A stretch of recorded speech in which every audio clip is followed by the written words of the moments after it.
That one of the qualities is that they only stretch out their hands before Allah subhanahu wa ta'ala. They don't harbor any evil thoughts in their minds. They don't have any ulterior motives for their fellow Muslim brothers. They have clean hearts. تَزُولُ الْجِبَالُ وَلَا يَزُولُ. The mountains would move, but their hearts are so firm on what Allah subhanahu wa ta'ala has sent them for. They love me, and they also love those who love me. And they also try their level best to establish the love in the hearts of those individuals who are far away from me. Meaning, they establish the love of Allah in those hearts who are far away from Allah subhanahu wa ta'ala. When they do so, then those individuals, they become beloved to you. So Hazrat Dawood alayhi salam is asking that I want to become beloved to you. And all of these qualities are mentioned, my dear respected brothers and elders, how we can also become beloved to Allah subhanahu wa ta'ala. And how can we establish the love of Allah in the hearts of others? Is to talk about Allah. ذَكِّرْهُمْ بِأَعْلَامِ وَنَعْمَاءِ وَبَلَائِ. That go to person, inform them and tell them of the kibriya of Allah, of the azmat of Allah, of the greatness of Allah subhanahu. Introduce Allah subhanahu wa ta'ala in such a fashion. If you do so, then you will become beloved. My dear respected brothers and elders, we have demeaned and lowered ourselves into thinking that success lies in university degrees. We have demeaned and lowered ourselves into thinking that success lies in running a business. We have not understood, if that is the case, if that is our zahniyat, if that is our mentality, then we have not understood why Allah subhanahu wa ta'ala has sent us. We have become like the ulama, they give you and I an example, that we become like that bird which has been captured and put in a cage, and all it knows is a life of captivity.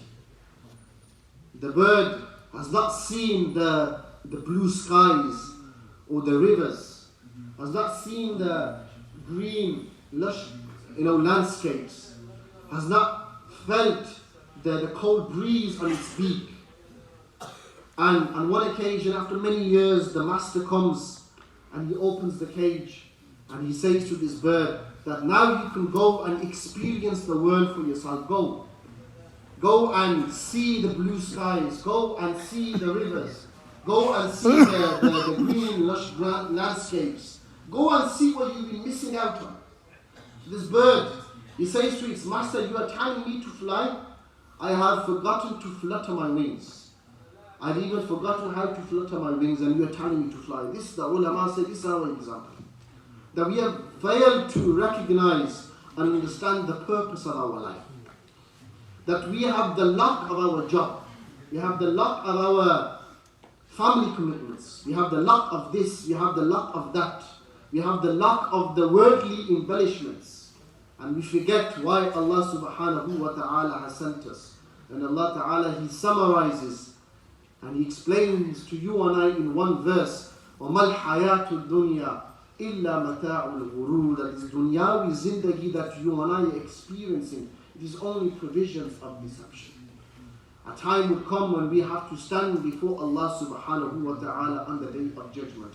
And what jawab and what response would we have to give to Allah subhanahu wa ta'ala? If our maqsad in this dunya, if our purpose in this life was just to attain a degree and to go to university, how unfortunate indeed it is, my dear respected brothers, and this is the sad reality. This is what's happening before our very own eyes. We live in a time of fitna and fasad.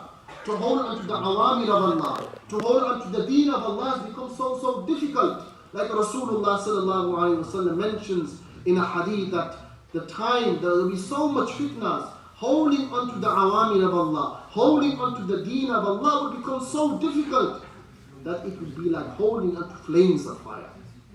But in order for us to inoculate ourselves and save ourselves from these fitna and fasad, one has to attach himself to the masajid.